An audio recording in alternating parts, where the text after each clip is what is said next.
बिस्मिल्लाहिर्रहमानिर्रहीम। प्यारे बच्चों, अस्सलामु अलैकुम। कल मतलब इससे पहले वाले वीडियो में हमने आपको एक नज़्म पढ़ाई थी, एक बच्चा, जो कि अधूरी थी। और हमने आपको बताया था कि शायर के घर में बच्चे के ना होने की वजह से किस कदर सूनापन था। और अब उस नज़्म को हम आगे बढ़ा रहे हैं। देखिए आगे आगे है, इधर उधर जाती गलियां धूम मचाया करती थीं, अनजाने जाने बूझे गीत सुनाया करती थीं। अब देखिए, इधर उधर जाती गलियां, आप सोच रहे होंगे गलियां कहाँ जाती हैं, गलियां चलती हैं क्या? नहीं, लेकिन शायर ने अपने अशार की मदद से ये बताने की कोशिश की है कि इधर उधर जाती गलियां, यानी गलियां जो है एक रास्ता है और जिससे लोग गुज़रते हैं, एक जगह से दूसरी जगह पहुंचते हैं। तो एक जगह से दूसरी जगह पहुंचने का जो रास्ता है, जो गलियां हैं, उसको शायर ने क्या कहा, इधर उधर जाती गलियां, यानी गलियां नहीं जाती हैं, लोग जाते हैं। तो गलियों पर जो लोग जाते हैं, जो चलते हैं, तो अब आपके घर के सामने भी कोई गली होगी, कोई छोटी सी सड़क होगी, तो उस पर से लोग जाते होंगे। तो इधर उधर जाती गलियां धूम मचाया करती थी, यानी धूम कैसे मचाएगी, गली कैसे धूम मचाएगी? देखिए, गली में अगर बच्चे क्रिकेट खेल रहे हैं तो वो आवाज़ें निकालेंगे और फिर शोर करेंगे और फिर दौड़ेंगे, भागेंगे और फिर लाओ बॉल चला गया, बॉल जल्दी लेकर आओ, जल्दी फेंको, रन बना रहा है, इसने इतने रन बना लिया। तो ये सब, ये जो बातें करते हैं, या इसके अलावा गाड़ियाँ चलती हैं, टू व्हीलर्स चलते हैं, ज़्यादातर गलियों में टू व्हीलर्स ही चलते हैं। तो टू व्हीलर्स अगर जा रहे हैं, उस पर लोग बातें करते हुए जा रहे हैं, या बच्चा कोई बीच में आ रहा है तो शोर कर रहे हैं, हॉर्न बजा रहे हैं उसको हटाने के लिए, बच्चे खेल रहे हैं, शोर मचा रहे हैं, शोर कर रहे हैं। तो इन सब आवाज़ों को, इन आवाज़ों के शोर को शायर क्या कह रहा है, धूम मचाना कह रहा है, गलियों का धूम मचाना कह रहा है। इधर उधर जाती गलियां धूम मचाया करती थी। क्लियर? किस तरह से गलियां धूम मचा रही हैं? अनजाने जाने बूझे गीत सुनाया करती थी, यानी अनजाने जाने बूझे, यानी कुछ जाने हुए, कुछ पहचाने हुए, कुछ अनजाने जिनको हम नहीं जानते, ऐसे गीत, ऐसी नज़में पेश किया करती थी। ऐसी चीज़ें जो है वो शायर को उसके घर में बैठे बैठे सुनाई देती थी। हमको भी सुनाई देती हैं। हम अपने घर में बैठते हैं, खिड़की अगर हमारी खुली है तो हमको सारी आवाज़ें बाहर की जितनी भी हैं वो सारी की सारी हमको समझ में आती हैं, हमको सुनाई देती हैं। हम आसानी से उनको सुन सकते हैं ना। हाँ, तो यही यहाँ पर शायर का कहने का मतलब है। लेकिन फिर भी मेरा घर सोया सोया रहता था। तो ये जो सारा हंगामा था, सारा शोर था, वो सब कहाँ हो रहा था? घर के बाहर हो रहा था। हालांकि घर के बाहर शोर था, हालांकि घर के बाहर लोगों की आमद और रफ्त थी, लोगों के आने जाने का तांता बंधा हुआ था, लोगों की बातचीत सुनाई दे रही थी, सारे लोग अपने कामों में मसरूफ़ थे, हर किसी की आवाज़ साफ़ और क्लियर सुनाई दे रही थी। जब क्या होता है, हम अकेले घर में बैठते हैं और अगर हमको घर में कोई नहीं होता तो हमको बाहर की आवाज़ें साफ़ सुनाई देती, तो हमको ऐसा महसूस होता है जैसे सारे लोग हमारे साथ में ही हैं, है ना। ऐसा हमको अकेलापन महसूस नहीं होता। लेकिन शायर क्या कह रहा है, इतना सब कुछ होने के बावजूद भी मेरा घर कैसा रहता था? सोया सोया रहता था। शायर को अपना घर वीरान और अपना घर सूना और अपना घर खाली ही नज़र आता था। उसको अपना घर अच्छा नहीं लगता था, उसको अपने घर का सूनापन बहुत खलता था, उसको अपने घर का सूनापन बहुत ज़्यादा बुरा महसूस होता था। घर का एक एक दरवाज़ा खोया खोया रहता था। यानी शायर अपने घर की वीरानी को बयान करने के लिए किसी चीज़ को नहीं छोड़ रहा है। वो कहता है कि घर का हर एक दरवाज़ा खोया खोया रहता था। यहाँ तक कि घर के दरवाजे भी कैसे थे? खोए खोए थे, क्योंकि घर के दरवाज़ों को भी सारी आवाज़ें जो है वो बाहर से आ रही थी। घर के अंदर कोई शोर नहीं था, घर के अंदर कोई आवाज़ नहीं थी, घर के अंदर कोई खुशी नहीं थी। इसलिए जो है घर के दरवाजे भी कैसे थे? खोए खोए थे। घर के दरवाजे भी जो थे वो अफसुर्दा थे, बहुत ज़्यादा अफसोस ज़ाहिर कर रहे थे, बहुत ज़्यादा अफसुर्दा थे, बहुत ज़्यादा गमगीन थे, बहुत ज़्यादा परेशान थे। घर के सन्नाटे से, घर के सूनेपन से दरवाजे भी जो है वो अपने आप को खोया खोया सा महसूस कर रहे थे। आज मगर एक नौवारिद मतलब नया आने वाला, नया वारिद होने वाला मतलब नया आने वाला। फिर क्या हुआ? अचानक तब्दीली हुई।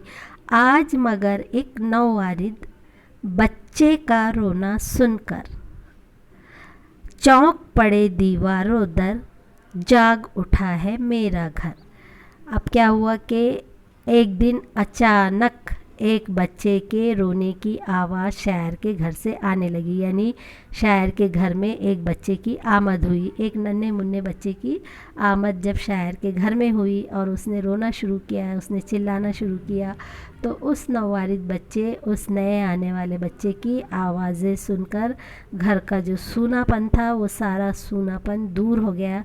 चौंक पड़े दीवारों दर, जैसे ही अचानक बच्चे के रोने की आवाज़ आई तो दीवारों दर जो खामोश थे, दीवारों दर जिन पर सन्नाटा छाया हुआ था, दीवारों दर जो बहुत ज़्यादा अफसुर्दा थे, बहुत ज़्यादा गमगीन थे, एकदम उनमें खुशी की लहर दौड़ पड़ी। वो चौंक उठे, मतलब उनके अंदर खुशी की लहर दौड़ पड़ी कि अरे ये क्या हुआ, कहाँ से ये रोने की आवाज़ आई, कहाँ से ये एक अच्छी आवाज़ सुनाई दी, कहाँ से एक नन्हे मुन्ने की आवाज़ सुनाई दी। तो दीवारों दर चौंक गए ये सुनकर, और जाग उठा है मेरा घर। अब शायर का घर कैसा था, सूना था और बहुत ज़्यादा उसको अफसोस हुआ करता था, लेकिन अब घर जाग उठा है, मतलब घर जाग उठने से मुराद ये है कि घर के अंदर अचानक रौनक आ गई है। बच्चे के ना होने की वजह से घर में जिस कद्र सन्नाटा छाया हुआ था, जिस कद्र उदासी छाई हुई थी, जिस कद्र गमगीन माहौल बन गया था, वो सारा माहौल जो है एक खुशी में बदल गया, एक खुशी में तब्दील हो गया। और सारे घर के दर व दीवार, खिड़कियाँ, सब जो है वो इस बच्चे के आमद से खुश हो गई। यानी शायर इस अपने कलाम में ये कहना चाहता है कि बच्चे के पैदा होने से पहले शायर को अपना घर बहुत सूना सूना लगता था, घर के दर व दीवार खामोश लगते थे, आंगन खुद का होने के बावजूद भी शायर को कैसा नज़र आता था, पराया नज़र आता था। और अहले खाना यानी घर में तमाम जितने भी रहने वाले लोग थे वो सब कैसे थे, गमगीन और अफसुर्दा थे। और न सिर्फ जानदार लोग बल्कि बेजान चीज़ें भी जो है वो बहुत ज़्यादा अफसुर्दा थी, वो भी बहुत ज़्यादा अफसोस करती थी। और फिर परिंदों का शोर, कौवों की काएँ काएँ, ये सारी चीज़ें सुनाई तो देती थी मगर दिल पर इसका कोई असर नहीं होता था।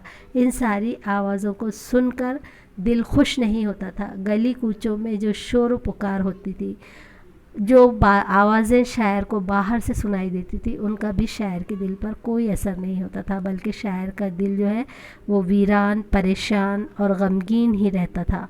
और कितना भी शोर बाहर हो जाए, कितनी भी बातें बाहर हो जाए, कितने ही परिंदे घर में आ जाएं, कितने ही परिंदे छत पर आ जाएं, कितने ही परिंदे शोर मचाएं, इस पर शायर के दिल पर इसका कोई भी असर नहीं होता था। लेकिन और हर तरफ कैसा था, सन्नाटा छाया रहता था, खामोशी छाई रहती थी।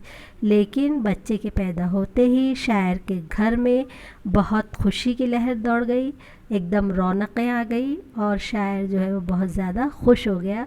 और यही नहीं, उसके घर के दरो दीवार भी बहुत ज़्यादा खुश हो गए। तो बेटा ये नज़्म आपको अच्छे से पढ़ना है बार बार। और फिर इसके हमने कल भी आपको बताया था कि इसके मुश्किल अल्फाज जो है वो आपको लिखना है, और मुश्किल अल्फाज एक बार नहीं लिखना है, बार बार लिखना है।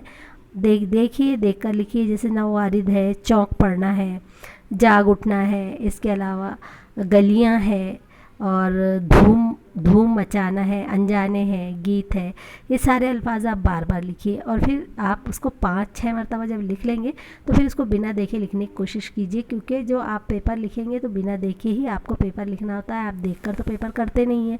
अगर आप देखकर पेपर नहीं करते तो फिर आपको लिखने में परेशानी होगी, इसलिए आपको उसकी प्रैक्टिस करना है। ऐसे अल्फाज लिखिए। या फिर जैसे सवाल जवाब हैं, तो सवाल जवाब में आपको यहाँ पर दिया है, किसका घर सोया सोया रहता था, तो भाई किसका घर रहता था सोया सोया, शायर का घर सोया सोया रहता था। तो ये अल्फाज जो है इसके अंदर, इस सवाल में जितने अल्फाज हैं उनको बार बार लिखिए, फिर उसमें जवाब में जो अल्फाज आ रहे हैं उनको बार बार लिखिए। तो इस तरह से बार बार लिखने से आपको तमाम अल्फाज अच्छे से लर्न हो जाएंगे और फिर आप उसको बिना देखे भी लिख सकेंगे। और नमाज़ हो रही है, नहीं हो रही है, नमाज़ों की पाबंदी करना है, हर हाल में करना है, ठीक है, क्योंकि हमारा जो रास्ता है वो अल्लाह तक ही पहुंचता है। हमको एक न एक दिन अल्लाह ताला के पास जाना ही है। और जब हम अल्लाह ताला के सामने जाएंगे तो अल्लाह ताला ने जो चीज़ें हम पर फ़र्ज़ की है, अगर हमने उनको अदा नहीं किया तो हम अल्लाह ताला को क्या मुँह दिखाएंगे। इसलिए बेटा नमाज़ों की पाबंदी कीजिए, वालिदैन का कहना मानिए, अब वो जो आपसे कहते हैं उन बातों को करिए, क्योंकि वालिदैन को खुश रखना आपके लिए बहुत ज़रूरी है। वालिदैन आपका कितना ख्याल रखते हैं, आपको भी उनका ख्याल रखना चाहिए। ठीक है, चलिए आज के लिए इतना ही। फ़ी अमानिल्लाह, अल्लाह हाफ़िज़।